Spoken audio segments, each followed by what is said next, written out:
Well, welcome everybody. Welcome to today's program. Thanks for joining us. Another journey into urgency-based selling. There's about, I don't know, there's over 30 of these.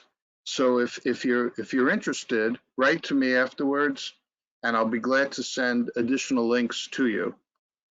Today's theme is the entrepreneurial sales leader, the vice president of sales, the chief revenue officer, the chief sales officer, who leads the sales team and in many ways the organization into the future. So I have worked with over 170 clients in the last 30 years, and I've noticed there's an evolution in sales management. It often starts out with anarchy. So what does that mean? Everybody, it's kind of like flat reporting. Everybody reports into the CEO or the owner, and they're all fighting. All the salespeople are fighting for his or her attention, and there's a lot of anarchy. There's a lot of disruption.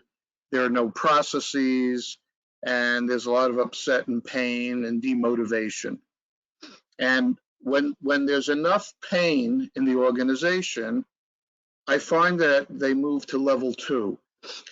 Level 2 is the Gallup pollster sales manager. There is some process, but unless the sales team is strongly aligned, the level 5 sense from Collins Good to Great, unless they're aligned with leadership, what happens is the Gallup pollster sales manager asks the sales team members, what do you want? What do you need? And treats them like a customer. And they're not aligned. And so they're all pursuing their own interest. They're not aligned with the organization. And it's very disruptive. Salespeople tend to treat process and CRM as optional. And it leads to a lot of blackmail, actually. It leads to a lot of blackmail. And when there's enough problems of this sort, leadership looks for level 3 sales management, which is rigorous accountability. They look for somebody who looks at selling like they own the business, like like they're an owner, and they'll actually fire people and hire people and put sales team members on performance reviews. I was once working with a Gallup pollster, and we had a one-to-one coaching session with someone who wasn't hitting their numbers, and that Gallup pollster sales manager was praising him on what a great job he was doing. And I had to come in at the end of the meeting and say, gee, you're putting a lot of effort, but if you continue getting the same results, you're going to lose your job. The Gallup pollster won't the Gallup pollster sales manager won't give that feedback. The level 3 leader will. And the level 3 leader, can identify what's going on, but they can't transform. Now, most of this program is going to be about level 4 transformation. And a thought question is, where do you want to be? I'm guessing you want to be a level 4 leader. So most of what we're going to discuss is transformation, but we're going to do some benchmarking against level 3, because a level 3 leader can say there's a problem, but often can't solve the problem for a variety of reasons. So this seminar should be of interest to owners, top executives, sales managers, but also salespeople who aspire to become a leader someday. Now, what this conversation is not about is compensation, commission structure. There are many leaders who think it's just a matter of finessing compensation. Our view here is commission makes it fair. What motivates a salesperson is not commission, but they love what they do because you have a very powerful selling structure, which both generates respect and self-respect. We'll talk a little bit more about that. This isn't about getting the perfect CRM system, although the outcome of level 4 leadership is to get adoption of your CRM system. It's not about setting quotas and sales budgets, really, although how to achieve them, yes, we'll cover. These things are more in the realm of level 3 leadership. This is about transformation, winning the hearts and minds of your sales team for improvement, for change. So to do level 4 sales leadership, there are a number of qualities that this is one way to do it, and there are a number of qualities that are desirable. It starts with culture and business values, the base of the pyramid. Most of the work we do in our consulting assignments is on culture, and most of the discussion today will be about culture. In addition to having the culture right, we need the right selling tools, the selling process, and then the bold behavior to build the relationships. And then you could monitor all this and say, from a gap analysis point of view, is the culture right, are the selling tools right, etc. A level 4 sales manager or leader can adjust the urgency meter from interest to urgency. Urgency means action now, with the sales team, with prospects, and even with existing customers to stretch relationships. Why do sales leaders, or why do leaders of companies often say you can't find good salespeople? Well, part of the reason is we're risk takers as a species, we're risk averse. And so there's a fundamental conflict between the need to change, to grow, and risk aversion. This distinction is described admirably in Thinking Fast and Slow by Kahneman, which is the subject of another one of our talks, risk mitigation. So why do leaders say you can't find good salespeople? To the extent you want them to have entrepreneurial qualities, it's because there's not enough entrepreneurs to go around. Consider, for instance, the DISC profile, which is one of many personality profiles that identifies entrepreneurs. They estimate 10 to 15% of the population are entrepreneurial. Let's do some math together. If it's 15%, if we round off our population to 300 million, that's 45 million entrepreneurial types, 15% of 300 million. About half of them are in the workforce, about 23 million. There are 27 million small businesses in America. Most of the entrepreneurial types have either started a business or they're leaders in big organizations. And that's why there's a certain player on the playing field that's really important, the hybrid entrepreneurial salesperson. Because we can nurture the entrepreneurial side of an individual and get them to bolder entrepreneurial behavior, opening up new accounts. Now, what are some of the qualities of the entrepreneur that are relevant to business development? The hybrid entrepreneur hits threshold levels. They're not fully developed entrepreneurs, but they have enough of each of the following. The do or die ethos. This is so critical to embed in the selling culture. That's do or die versus best efforts. The ability to manage uncertainty, which includes transcending social mores by challenging the prospect's thinking. Having the scientist's mindset, which means experimentation. If something's not working, we should try something else that does work. Now, the one part of an entrepreneur that's usually not present in a hybrid entrepreneur is paradigm building. In other words, we will have to build the paradigm typically that we're discussing. So we can nurture these qualities and surround them with support to get entrepreneurial outcomes. Well, how do we know what kind of a candidate we have or what kind of a team we have? Well, one way we could find out if they're not doing entrepreneurial behaviors, we could do some kind of a profile. Here's a profile which shows a star who, I know this salesperson, who is high energy level, high assertive, high sociability. Now, when I did a hiring program with a client, we went from 1,000 candidates down to 100 we took seriously to 35 we interviewed. This was somebody we were going to hire for sure. I characterize this person as the con man or the con woman because this person said they love to make cold calls. and we were going to hire him. Well, when we looked at the profile, this person is very low energy, very not assertive, and probably wouldn't do the job. So if we hired this person and they never made a cold call, whose fault is that, right? Now, the more typical hire is what we call a social seller. They have middle of the range energy and assertiveness, high sociability, and ideally, they have a network, a book of business maybe.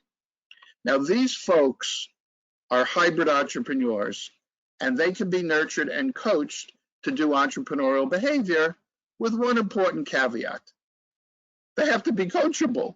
So this particular person is maybe not so coachable. If they're coachable, my experience is, again, I've done this over 30 years in 170 companies, 70 to 80% of the team will transform and become bolder and more entrepreneurial if we have at least 4 or 5 salespeople on the team. So we have culture, selling tools, selling process, relationships, and managing the whole operation. Let's briefly dig down into each of these, starting with sales culture. Again, I'm going to spend the most time on this today. And when we do an assignment, this is where most of the work is. Why do salespeople avoid entrepreneurial behavior? My evaluation is they tend to be more social sellers than business sellers. In other words, they're gregarious. They went into selling because they like to make friends. And so I use as my metaphor for social selling Dale Carnegie's How to Win Friends and Influence People. Well, what we also need is business selling. In other words, I want to earn the right to your business, to your profitable business. And I use as my metaphor here this Harvard Business Review article, in a downturn, provoke your customer. Holy cow. We win friends and we provoke customers? Well, which one is it, Andy, you say? Well, this is what we would call a tyranny of the or. Great companies have an and. You need some of both. The problem I've discovered is in most companies that invite us in, the social selling is so strong and the business selling is so small, we never close accounts. We don't challenge prospects thinking. Could you imagine if you have a prospect who's in a suboptimal place and we can bring them to a better place? Are we helping them if we don't challenge them? But a social seller won't do it because they think it's offensive, because they want to be treated and treat others like friends and family. Why is this? Why do they have this approach? Part of it is because of a negative view in our culture of selling that is promulgated by plays like Death of a Salesman, that salespeople are slimy. Now, it's a starting point that many buyers have internalized this. Maybe they've had bad experiences with salespeople. But what's even worse is when a salesperson internalizes this perspective, they ain't never going to do any real selling. And that's so sad because in my view, salespeople are heroes, and that's a core to urgency-based selling is the heroic salesperson. I use here as my source material Campbell's Hero with 1,000 Faces. Campbell was an anthropologist who studied hero myths in hundreds of cultures over thousands of years. And to me, the biggest takeaway in this book is tracing the quest of the hero and then how I apply it to sales culture. By the way, this book is endorsed by George Lucas, who said when he created Star Wars, this was a major inspiration.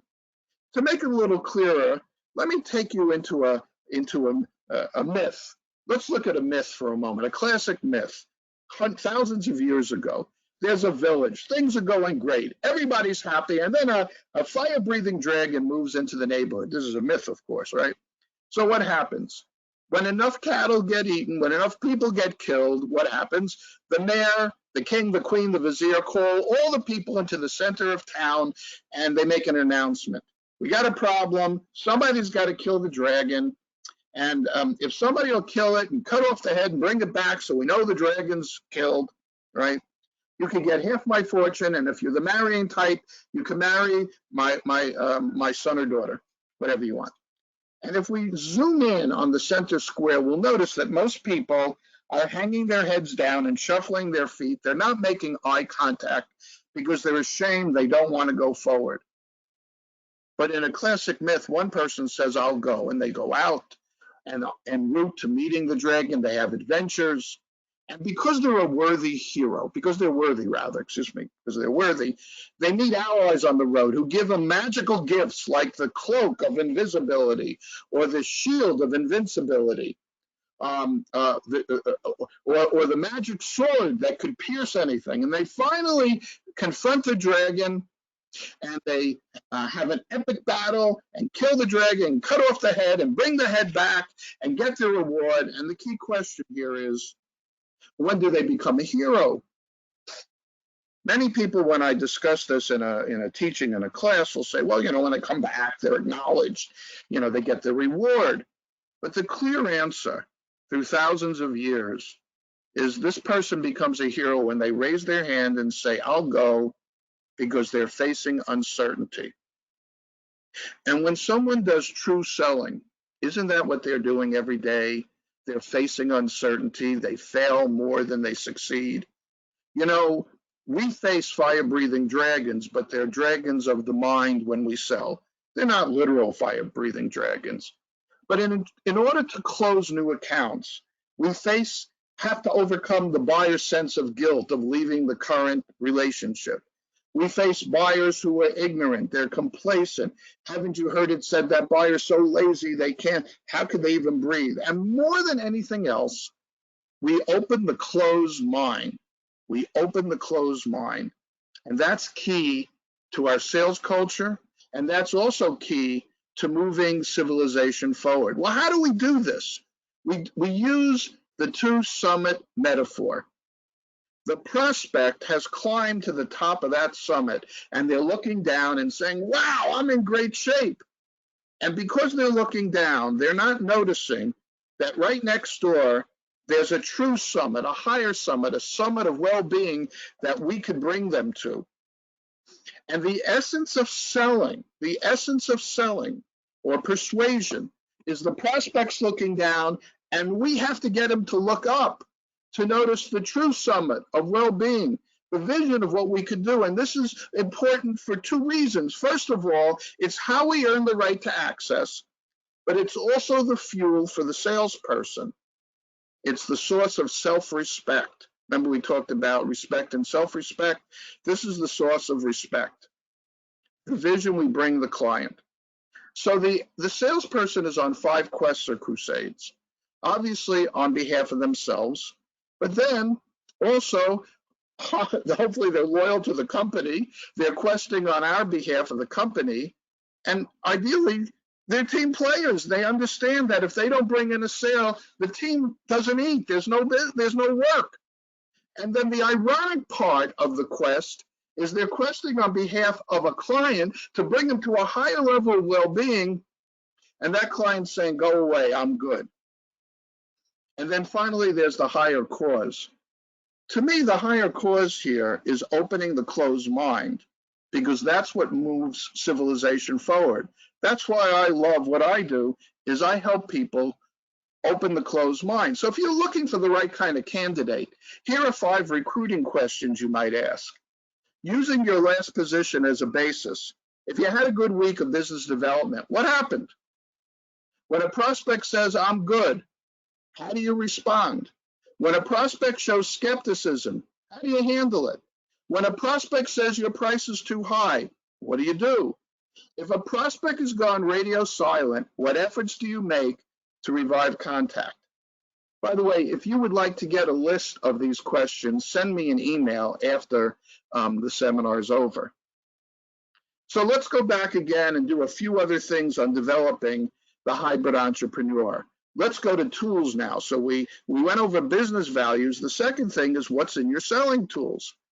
And we have a whole separate webinar on this, but what's in your wow toolbox? Are you getting wows when you present? So this is from an architectural client, and their wow toolbox included strong messaging with strong visual metaphor, great testimonial letters, examples of their work, and of course here I would caution you, you really want before and afters, strong diagnostic questioning, and risk mitigation techniques to help the buyer deal with risk aversion. What's in your wow toolbox? This is really leadership's job with marketing to create the wow toolbox. Now, wows are two-edged swords.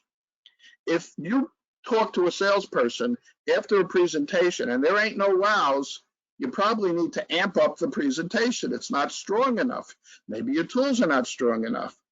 But if you did get a wow, what did you harvest? What was the PIK, the payment in kind? The payment in kind is how the prospect shows they're serious about the process. Like, for instance, they fill out a credit application if you grant credit.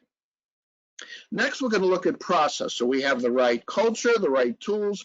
Let's look at our selling process.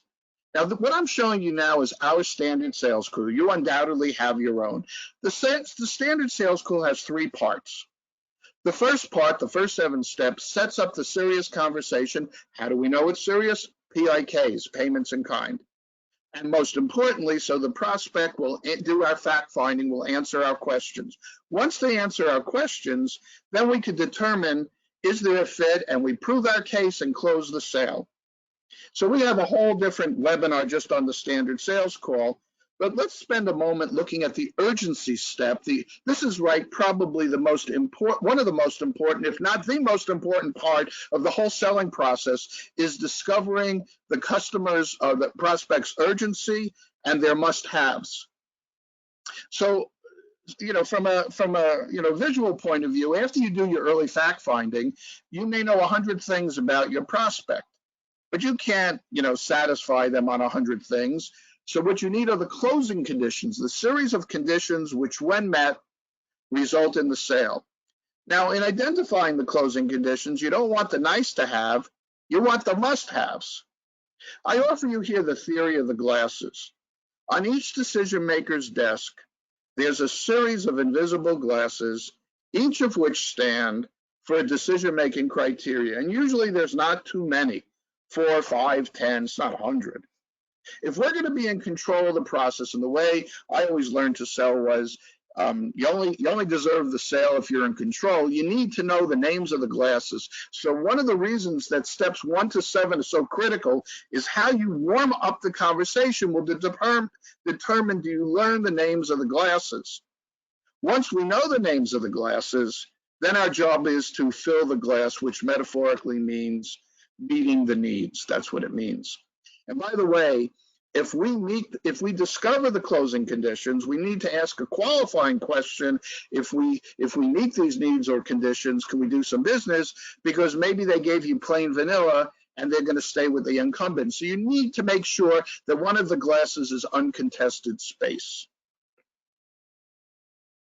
Now let's look at PIKs. So we have the right culture, the selling tools, the selling process. We've taught bold behavior, and we're looking for PIKs, payments in kind. A payment in kind is what the prospect does to show they're committed to the process. An example might be filling out the credit application, introducing us to a C-suite member like the CEO, testing our product. What are the PIKs? We manage by PIK. So when you do a pipeline review, you not only want to ask, like who's the prospect, how much might they buy, but what's the PIK? What's the PIK, the payment in kind that shows this is serious?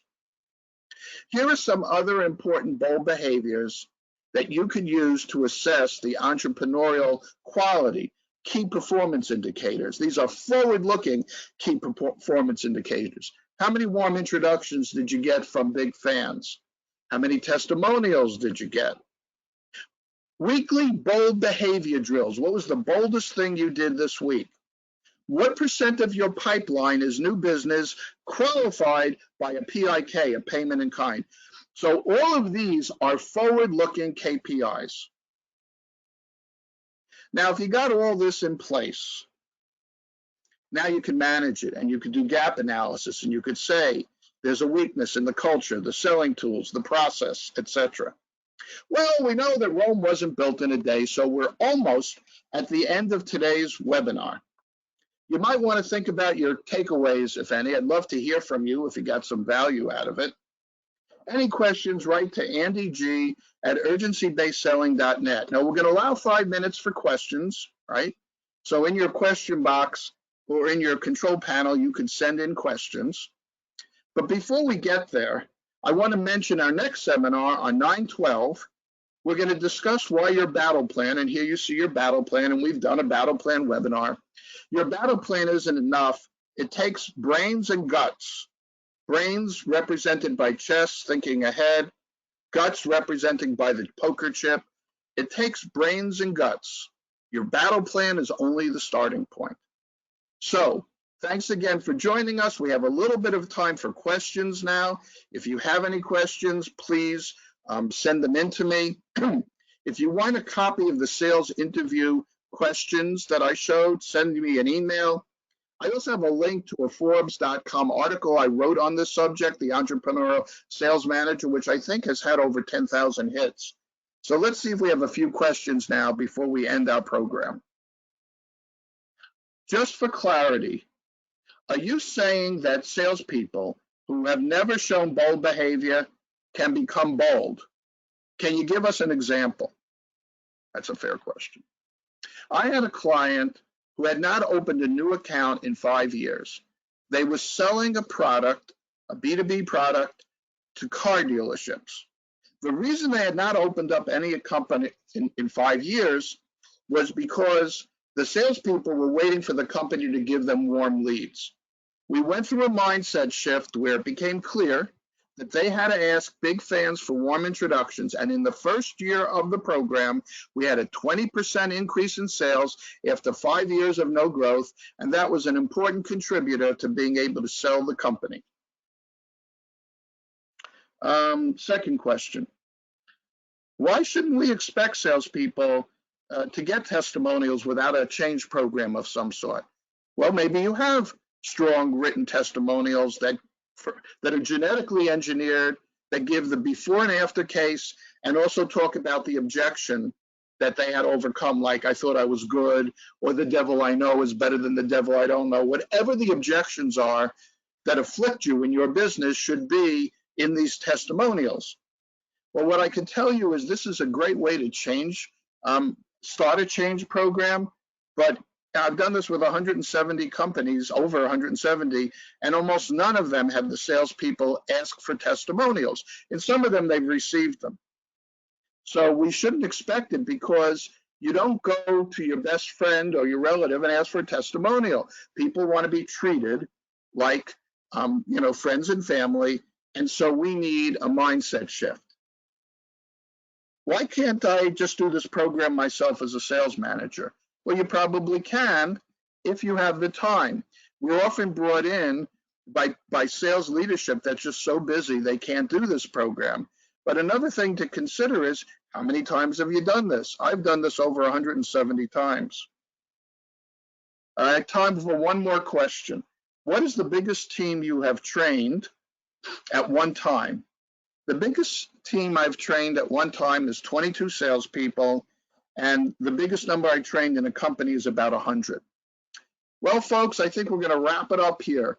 Thanks so much for joining us today. If you want any of this material, please send me an email, and we look forward to seeing you in a month when we talk about brains and guts. Your battle plan is just the starting point. Thanks again for joining us. Have a great day.